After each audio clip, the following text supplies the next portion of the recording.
Great. So welcome, Wold and Associates. Really appreciate you being here. Congratulations on making it to the interview.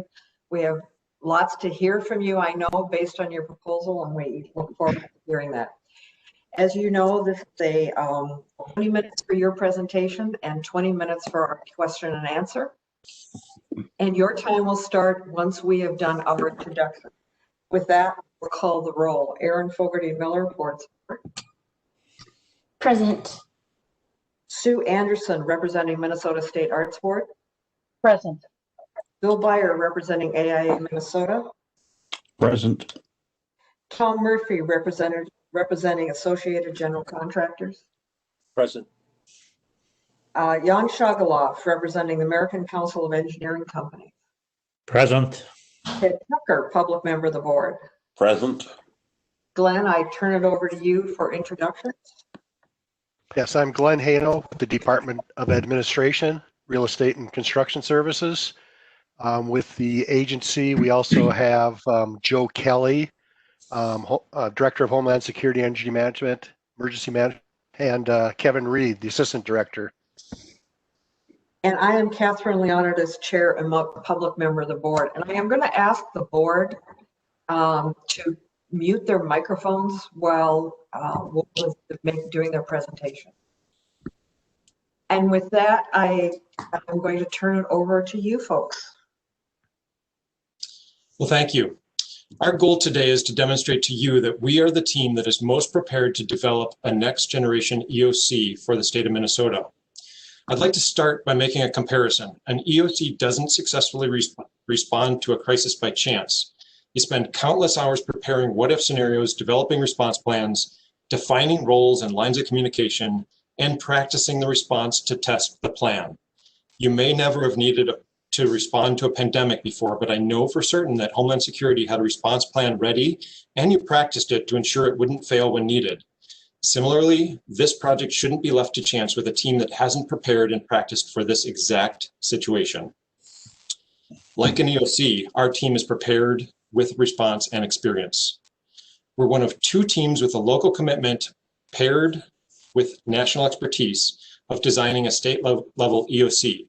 But we're the only team where that collaboration has already successfully worked together multiple times for almost 20 years on comparable mission critical projects in Minnesota, several of which are B3 compliant. We're the only team to have the baseline knowledge of previous efforts through successfully delivering the pre-design 10 years ago. We're all still here, and we will be through the entire project. Our team is experienced and unified and ready for this challenge. I'm Joel Dunning, and as the project manager, I'm prepared to manage the entire Wold RDC team to deliver success. I will provide project leadership and be the key point of contact for this project. Hello, and I'm Andy Dahlquist, and as a project architect, I'm prepared to integrate aesthetic and operational goals with technical excellence while delivering this project on budget. Unmute Tamara. Good morning, I'm Tamara Gelvin, and as the interior designer, I'm prepared to create an aesthetically pleasing project that meets the requirements and budgets of users. And I'm Kevin Marshall. I've been with Wold for over 26 years. I lead our team of in-house mechanical and electrical engineers, and I'll be working with you to determine the systems approach for this project. And I'm Tony Schnelski. As a project RCDD and True North principal, I'm prepared to oversee all aspects of the security and technology design, including our team of technology experts and our partners at Rosen Security, who will focus on recommendations around security, threat, vulnerability, and risk mitigation. We understand you've already been introduced to Rosen today. We have a strong partnership with Michael's team, spanning nearly 10 years and well over 500 facilities nationwide. And I'm Ben Hartberg, and as the landscape architect, I'm prepared to design a site which is both sustainable and secure. And I am Mallory Kusenberry, principal at Ross Jules Kusenberry Architecture, where I personally have designed EOCs at the city, county, and state level for institutional clients like Stanford University, and I have led design excellence projects for the federal GSA. As project designer, I will draw upon all of this and provide design leadership throughout the life of the project. Together, this Wold team that you have now met represents 30 years of EOC programming, planning, and design experience throughout the United States and in Canada. We are qualified. We have a commitment to both the legacy and the latest innovations in creating next generation EOCs. As you get to know us today and hopefully in the future, you'll see a key differentiator in our design approach is our deep belief that operational excellence and design excellence are inextricably linked. The design we will create for Minnesota's state EOC will show a balance between human needs and technical imperatives. It will reconcile these with elegance, grace, and vision. We're going to show you what we mean by that in a moment, but first let's start by taking a look at how we will work with you day to day. Joel? Thank you.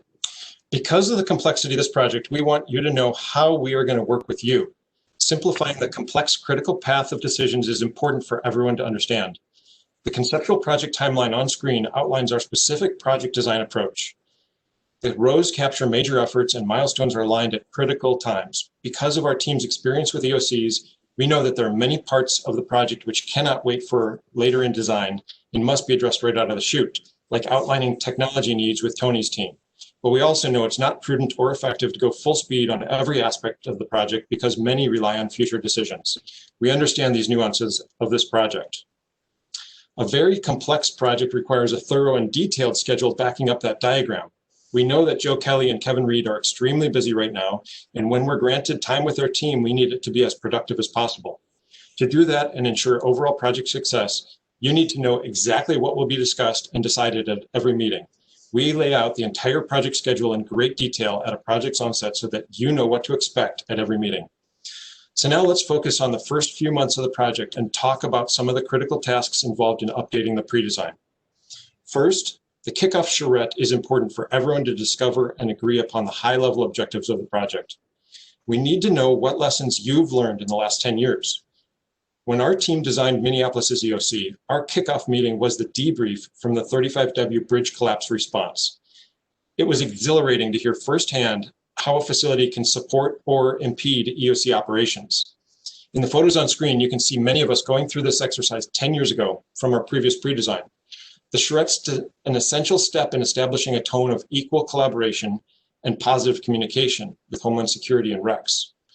We both believe that operational excellence paired with design excellence is only achieved through a high level of collaboration with a client and end user of a facility. Our team shares this value. It's essential before the project moves into design. Second, our next step with you is benchmarking. We leverage our team's design experience to share ideas on how we've seen others address similar issues and find the right unique solution for Minnesota. We'll tour comparable facilities, whether live or virtually, with the aid of project data and schematic plans like you see on screen.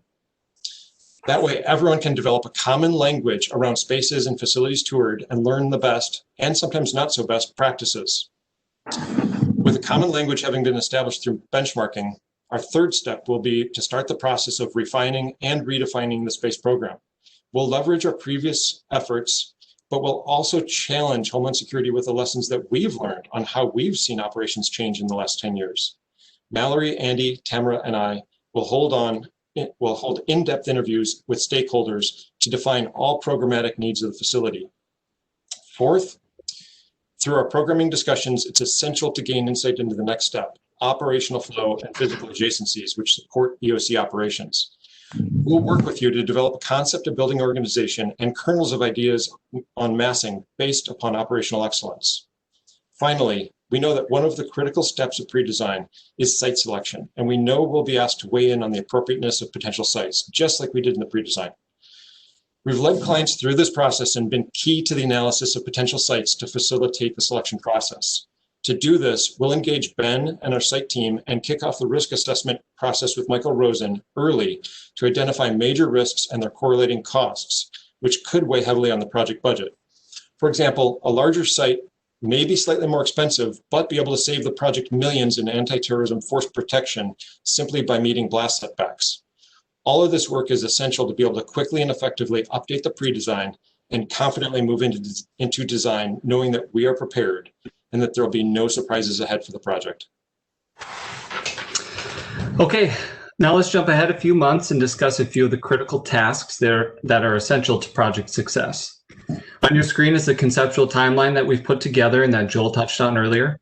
This schedule shows how we will roughly plan out the necessary meetings to maintain our critical path while gathering the appropriate information. If you'll focus your attention to the community engagement line or the third line from the bottom, in order to ensure the project moves forward, we will meet with the local municipality and, if appropriate, the community to brief them on the project right after pre-design is complete. As the project moves towards bidding, it's essential to meet the planning review submittal deadlines with a project that has already been vetted and meets local obligations to avoid the feeling that Big Brother State is ignoring the local city.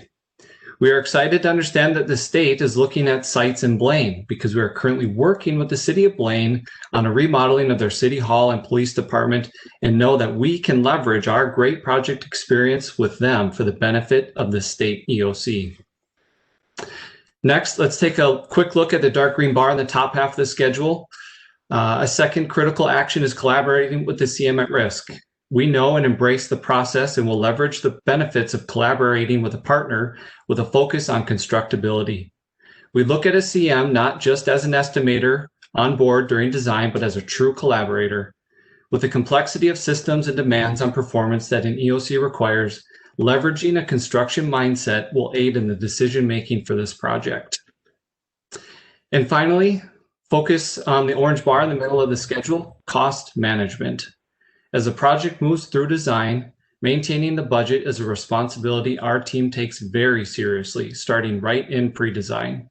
On every project, we engage a third-party estimator to give a belt and suspenders approach to the CM at risk and assure us that the proposed project scope will fit within the CM's guaranteed maximum price. Our familiarity with cost factors of mission-critical facilities gives us great confidence in steering early decisions that result in delivering the project that the state expects for the budget that is set. Thanks, Andy. That's excellent. Let's pivot here for a second and take a few minutes to talk specifically about the design of EOCs. As I mentioned, we believe deeply that operational excellence and design excellence are integrally connected. Aesthetic beauty, sustainability, clarity, durability. These provide for our human needs, but are also key to successful operations. We knew this when we designed our first EOC, if you can believe it, back in the 1990s. And we have continued to develop this idea right through our most recent EOC, which just opened. What we've learned over this time is that the best EOCs combine EOC design fundamentals with up-to-the-minute design innovations. Let's look at what that looks like in practice. Okay, for instance, a key EOC design fundamental is that EOC architecture should be informed by the incident response management structure. We did this when we designed the state of California's State Operations Center. What you're looking at is a diagram of that building. Here we have an architectural clarity between planning and recovery on the lower right, activation and training on the lower left, and public information toward the top. This simplified building organization addresses a key characteristic of EOC activations. They are populated with bursts of short-term visitors who may be completely unfamiliar with the lay of the land. Quick orientation and wayfinding is really important. This architectural organization has another benefit, cost management. In California's EOC, for cost savings reasons, we broke the project into 3 different construction types: an essential facility for the EOC, an office building grade construction type for the pre and post disaster administration on the upper right, and an industrial grade building for the central plant. The whole thing was organized as a unified campus, but the different building types offered a way to optimize our limited project funds. For the state of Minnesota, this will be a key cost management strategy that we would like to discuss with you early on. Another key EOC design fundamental is the idea of a common operating picture. This is a tactical strategy with real-life architectural implications. Let's unpack that. In this photo of our project during a visit by the Vice President, you can see what a common operating picture looks like. A large number of people gathered with direct contact to leadership, information sources, and each other. 15 breakout rooms on 2 stories, a large format video wall, distributed and centralized sound system, and most innovatively, building circulation that runs directly through the inside of a situation room, kind of like a courtyard. So there are no hallways separating teams into silos. This is a strategy that the state of Minnesota can use to make sure everyone in your activation feels like a part of the team. In terms of fundamentals, we've always known that public briefings and press conferences were a key to managing an event. So in California, we placed the media room with a direct view of the situation room. You can see behind in the picture here, and direct adjacency to the JIC, offering the public a chance to see you in action, to see proof that you're on top of events. Another EOC design fundamental is stress mitigation. By providing natural light and view without sacrificing security, you create a calmer and less stressful interior environment. We achieved this with a dramatic 110-foot long light monitor, a dynamic design element that allows you to work in the center of this huge space without turning on any artificial lighting, and at the same time, not feel vulnerable. And finally, in terms of fundamentals, it's important to design a state EOC with a signature civic identity. When we were commissioned by the state of California, they wanted an architecture that projected the future-thinking, technology-driven character of their internationally renowned emergency management protocols. Now, the aspirations for the state of Minnesota will likely be different, but our goal will be to work closely with you to create an identity for the Minnesota State EOC that represents your aspirations and vision. Now, in the last 10 years since we last worked with you, we've developed many new EOC innovations. For instance, we've refined the design of the situation rooms to an ideal prototype for operations and personal comfort. Here's a look at an EOC that we just recently completed. You have exterior situational awareness with views to the outside through adjacent breakout rooms, which in turn provide a built-in perimeter security buffer. You have direct access to secure outdoor space. There's generous natural light from every direction. Thank you, Mallory. For the interior design in the situation room, we have refined ways to maximize flexibility. Instead of fixed workstations, we emphasize flat, raised flooring systems with movable furnishing and flexible technology. This approach allows for the furniture to be rearranged in pods or rows or to be moved as needed for training and other multi-use activities. This also allows for technology to be updated with ease. The COVID pandemic is an unforeseen example, underscoring the importance of being able to rearrange furniture for wider spacing to maintain social distancing requirements. And as you can see in the slide, we carefully integrate data displays like the Egan marker board systems around the perimeter of the room. These have slide and stack capabilities over the brick room glazing, which increases the amount of writable presentation surface in the room. We build in casework storage everywhere, at the base of the storage or video wall for storage of mats, laptops, and other items. And then for the state of Minnesota's EOC, this ideal prototype will be really only our starting point, after which we will work closely with you to refine it to fit your needs. A second key innovation is that we have learned how to best leverage the operational benefits of on-site energy generation. For the city of Palo Alto's new EOC, currently under construction, we designed a parking garage across the street with a rooftop array of PV panels that connects under the public street to the public safety building, offering a microgrid and backup emergency power, a reliable source of operational redundancy. There's a great deal of synergy between design excellence, and especially for this project type, and the Minnesota B3 requirements. We know that we need to deliver a high quality work environment with good temperature zone control, high quality ventilation, and task appropriate lighting. The cornerstone of the B3 process, of course, is the SB 2030 energy requirements. Solar will be required, and as Mallory mentioned, it is a feature lending itself to the resiliency and reliability of the facility. Consistent with our first pre-design for this project, it will also be true that a ground-coupled geothermal system will be the preferred option to meet the energy performance goals. The geothermal system could be water-based, or since the last pre-design, variable flow refrigerant has emerged as a proven technology which we can bring for consideration. What you see on the screen is a concept drawing of the infrastructure for the Hennepin County 911 call center. As a mission-critical facility, ground-coupled geothermal was the system of choice, specifically to deliver continuity of operations. Geothermal is also the step necessary to move away from a dependency on fossil fuels. What's really exciting about this project is we have all of the basic systems necessary to actually exceed the B3 energy requirements and achieve a net zero design. In today's climate, it's critical that we take a holistic and proactive approach to security. Incidents across the country last year, and even more recently in the nation's capital, demonstrate that government buildings and government employees are potential targets to various threat actors. Our team of security specialists utilize a holistic and balanced approach, including all three of the primary areas of security, with the human factor, the physical measures, and security technologies. We use this holistic approach to identify security risks and focus on strategies that put an emphasis on risk reduction, which is why we recommend a security risk assessment during the SD phase of the project. Now, when we talk about technology, obviously, due to the nature of technology, there have been remarkable innovations over the past 10 years. In this next-gen EOC, technology will play a large role in the function of the facility.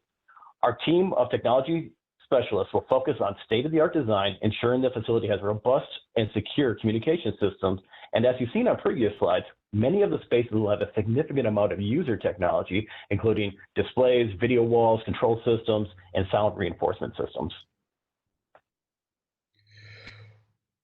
In our evolving toolkit of innovations, we are continuing to explore new avenues for facility flexibility, using every square inch of an EOC to maximize to its maximum capacity and capability.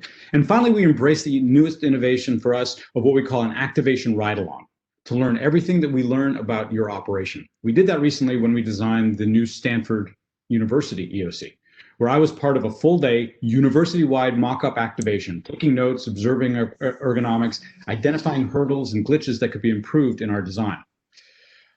Your state has been in constant activation for now over 300 days. We want to use this kind of a tool to gain an intimate knowledge for all of your lessons learned. So an EOC, particularly a state-level EOC, is a unique and dynamic building type. It is a place where people work for short bursts and long durations and flurries of activity that demand their calm and focused effectiveness. We will use our insights into EOC design fundamentals and new innovations to provide you with an operations environment that mitigates stress, allows for change and flexibility, integrates strategic sustainability for the benefit of people, is user-friendly, secure, and has a civic public safety identity that represents the public service aspirations for the state of Minnesota. To wrap up, you've heard and seen how excited and how prepared our team is to meet this challenge. We know EOCs, the state of Minnesota, and this project. We have a plan that we've practiced before to ensure success. We know the elements of a next generation EOC through lessons learned and innovation. We're the team that's most prepared to develop this project for the state of Minnesota. Now, we know that with a project as complex and technically challenging as the state EOC, there are many issues that we can't cover in 20 minutes. Particularly related to the site. So we look forward to diving into those with your questions. Thank you. Wonderful. Thank you. Thank you all very much. With that, I will turn it over to Glenn, Kevin, or Joe for the first question. Yeah, this is Glenn. I'll take the first one. This question is for Mallory.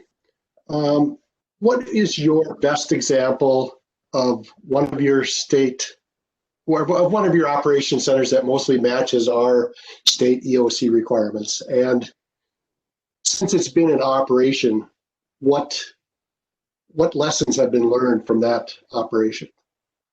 Thanks, Glenn. Well, no doubt the closest parallel is our state operations center for the state of California. And what's great about that project is we had a very forward-thinking client at the time that we designed it. And so all opportunities for design innovations in EOC design, because at that time, keep in mind, it was just, EOCs were just starting to emerge out of the bunker mentality. So we explored a lot of ways of getting out of the bunker mentality, engaging design excellence for a very forward-thinking client. Now, the other good thing about that project, it's now been open a number of years. I've visited it several times to do post-occupancy evaluations. And so the lessons learned part of your question is a really critical part of it, because you can go back and find out, all right, we tested these things in design with all these great ideas. What has lasted and what has needed to be changed? Well, remarkably, almost nothing has changed. And I asked them specifically about that, and they have benefited greatly from the arrangement that we have. Really, the main thing that changed is tech. They went for, at that time we were rear projection screens. They took out the rear projection screens and put in the large video wall. Other than that, the large parts of the building are still as they were, even the carpeting exactly the same color. So the lessons learned is that engaging with a client in an active way early on in a very collaborative way and linking our design to their operational ambitions led to a project that has now, over many years, served them extraordinarily well. Thank you. And just to be clear, that building was built in 2002? Yeah. That building was built in 2002. And it's great. I mean, sometime I'd love to share some of the stories, but just briefly, when we started working with them, the state of California weekly had international visitors because its emergency management protocols were state-of-the-art globally, but they were located in trailers. And it was remarkable. And so this was on the site was on the former Mather Air Force Base, and it was just recently decommissioned. So part of the site design and site selection was determining how we could best set a precedent for developing a decommissioned Air Force base. And yeah, it was 2002, and then I most recently visited it 2.5 years ago. We took our Stanford University client there. In fact, that was part of the benchmarking that we did with Stanford, is we took them on a series of tours of EOCs we designed up and down the West Coast. And that was one of them. And they were wonderful. They spent a good half day touring our group through it, walking through all of the different locations, and giving our client a detailed POE, post-occupancy evaluation, so that the lessons learned could be conveyed directly from the users of the building. Cool. So I guess I got the last question. So then back to you, Joe or Glenn or Kevin. Go ahead, Joe.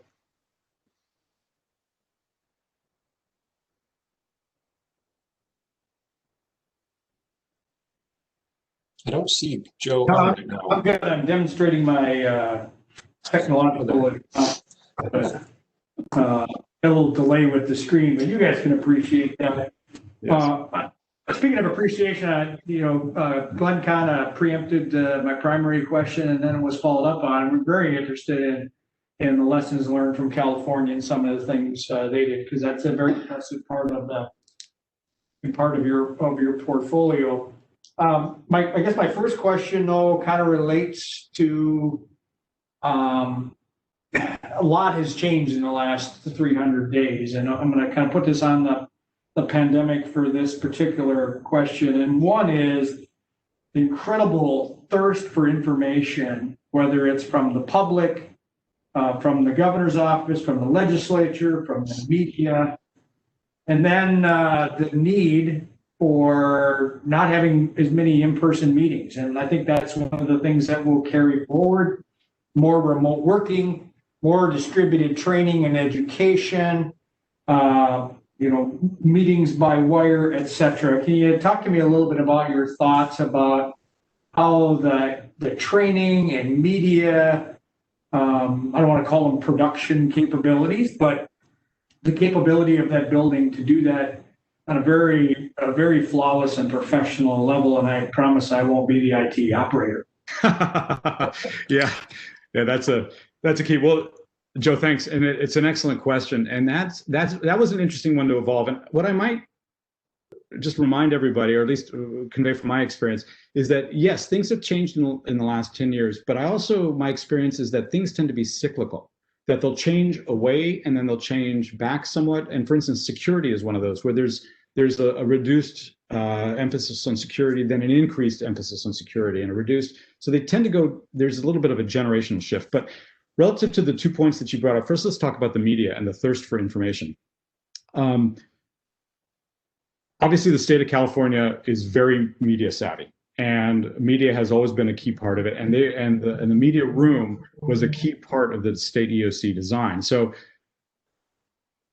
there are important factors to get it right so it can be used the way that it's intended. One of those is to really segregate your circulation in such a way that you don't have media crossing the line into areas where you have restricted activities. All right, so that was very careful. We gave dedicated media entrances. We actually designed a front plaza in front of the building, which was a media plaza for them to put the media trucks. We had stanchions there for their hookups, and give them a background. The building, designed the building in such a way that it was a background for the talking heads on the evening news. So the idea was to actually use the front plaza, so when there's an event, it's populated by media trucks and becomes a media event, but also a physical, like the community can actually see the event happening. And that kind of feeds this feeling of like, we're in control. So that part of things was important. Then something that was they proceeded with a little hesitantly, but then eventually embraced, was this idea that I mentioned during the presentation of the media room being directly adjacent to the situation room, the main floor, and giving a view out.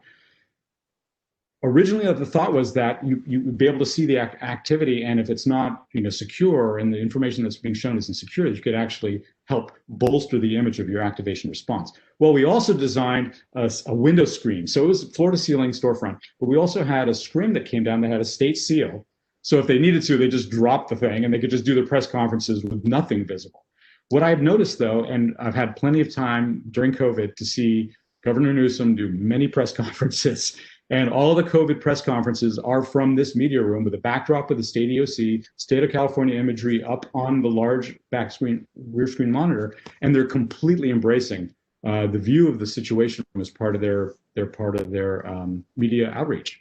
So Yeah, sorry, please. I was just gonna add that from my perspective, the last 10 months has really emphasized the need for the EOC to be a symbol to the state.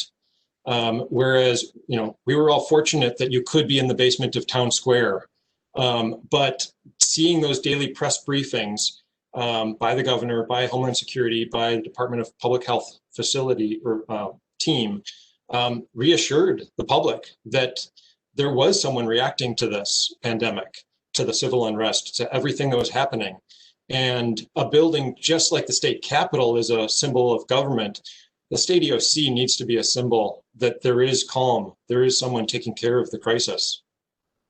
Yeah, that's a really good point. And Joe, as the second half of that thirst for information question has to do with the information that's a little bit behind the scenes. So obviously there's the media, there's the press conference, and there's the public information that goes out.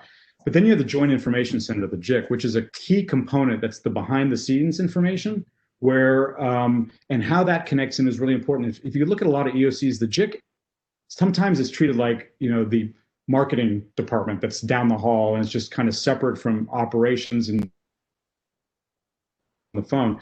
But we put the JIC directly next to the media room, right on the main floor, so that first of all, the PIO is going to be moving between the media room and the JIC.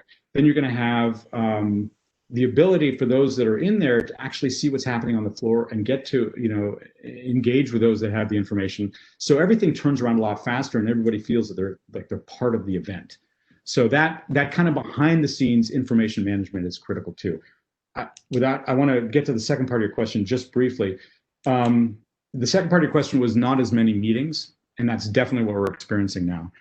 I think though, what our recommendation would be in a case like this would be is to not design assuming that trends are fixed, but to design assuming trends change. And we want to give choices and opportunities to go either way. So for instance, there will be times when face-to-face, you have to do it. You have to allow for it. But we would want to create a facility that gives you the flexibility to do so safely. So like, say, for instance, as you well know, having dual activations, right, with COVID and with the civil unrest that Minnesota has recently gone through, you're activating and responding to two very different events. And so you may need, on the one hand, people to be face-to-face for some reason, but on the other hand, to be able to socially distance because of other factors. And so we want to design a space that allows you to do both, to get together, to have the face-to-face, but to do so safely and in a way that you can segregate individuals so that you don't have to be in tight quarters.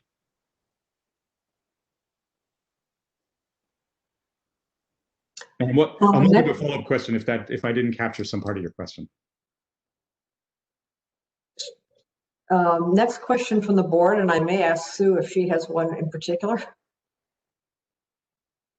You're on mute, Sue.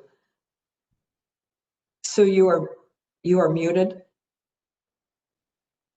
I will ask a question. I'm interested in security, and I'm wondering if anyone is available to address the site. And the idea that this is either a visible building with an identity, or if it's not buried, it's designed well and all of that, but it doesn't stand out, and it's protected from a site placement. I don't know if we want fencing and something to feel unwelcome, but I guess what I'm getting at is that maybe someone could address the security of the site and how this building would be secure from the outside. I think I'll start with that, and there's a lot of people on our team who are responsible for answering it.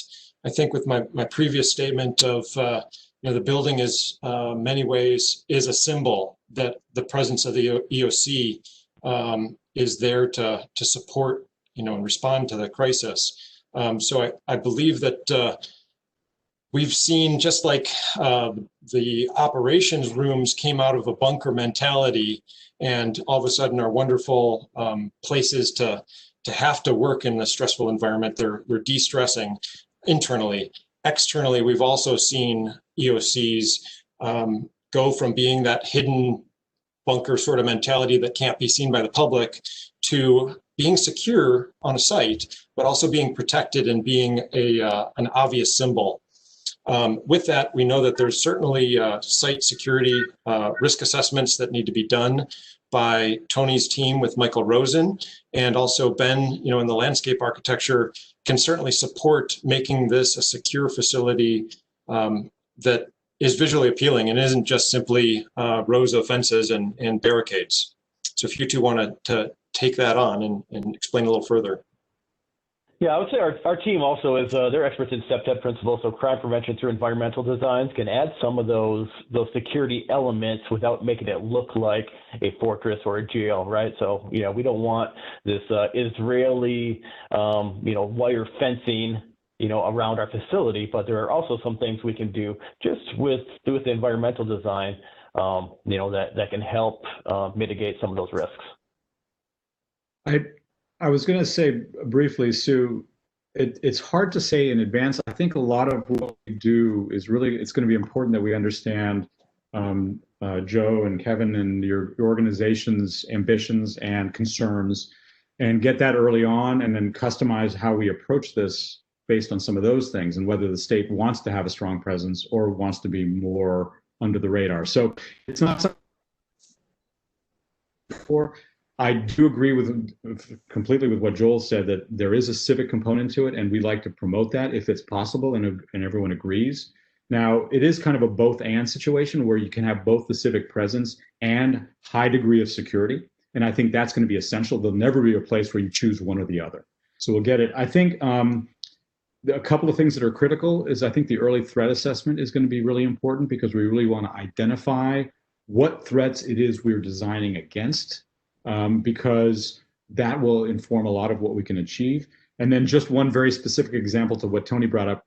Yes, there are many strategies that we can use that are friendly strategies to securing the site. In the state of California, we actually did, I'm going to use a phrase that the landscape architects in the room will know, which is called a ha-ha. And a ha-ha is like this traditional form where instead of barricading by building up, you create a barrier by building down. So you're basically creating and so for the state of California, if this is the street and then this is the public right of way, we actually took the property and we tipped it this direction, so that we took it and tipped the landscape toward the street. So what you see is this large, long curve of planting area, but it created a vehicle barrier that you'd bottom out if you tried to drive over it. So from the street, you just see this tipped plane of landscape. But in fact, you've created I think it was 360 or 400 foot long curve of tipped land. So there's creative solutions in there to achieve what you're identifying, Sue, as a really critical design component for this kind of facility. And by the way, it was probably much less expensive than the $1,000 per linear foot anti-vehicle barrier fence that is an alternative. Yeah. Thank you. So back to Joe, Kevin, or Glenn. Well, I'll let you have the follow-up question.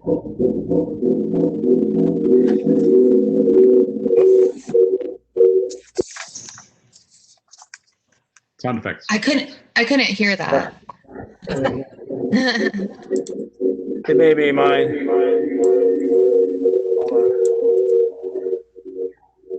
Hang on. Mike,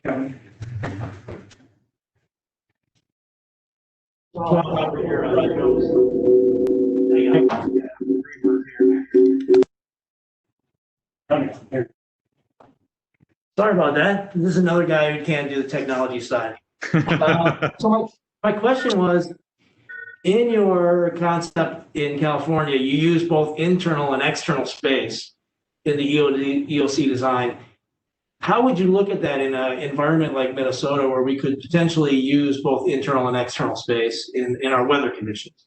Yeah, it's a great question. We used it as long ago in State Operations Center, and we used it very recently. I showed you the one slide, which is in the Contra Costa County, where we actually had, it was a multi-purpose room. We had the whole wall of glass tips up like a glass garage door on hydraulics. And then we could actually have the stage area, and then we did a sunscreen on the outside and exterior speakers, distributed sound system.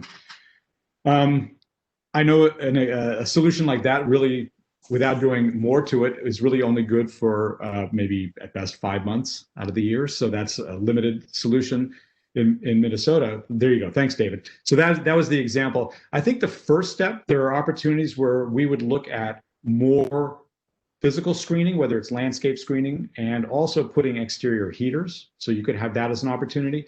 And we could also have flexible indoor-outdoor zones where it's semi-enclosed so that you have temporary structures. Something we did actually up in Seattle area for their EOC is we actually created a slab, a concrete slab adjacent to the EOC with pylons and data hookups to the outside, tell data power out hookups on the outside, so that you could bring a trailer or a giant temporary tent. So for instance, it was for FEMA activations, that you could actually bring a short-term tent, get that up, and everybody in the tent, ostensibly indoors, but space that you don't have to build at the whatever cost per square foot it's going to cost you for this building, and yet still double the size of the activation area. So Kevin, I don't know if that was answering your question, but it's obviously the key in your area is getting that low-cost expansion space, but deal with it from a thermal standpoint. It's just temperature. You just would need personal comfort. Mallory, I'd like to add an example from the Hennepin 911 project that we all worked on together. Kevin Marshall mentioned the geothermal system we used there for continuity of operations. It's maybe too much in the weeds, but in a geothermal system, you want to balance the heating and cooling loads throughout the year. And because of the high level of technology in the building, likely similar to yours, we had excess heat that would have thrown off the Earth's temperature and made the geothermal inefficient over the course of the life of the building. So we actually dissipated extra heat in slab heating on some exterior plaza places.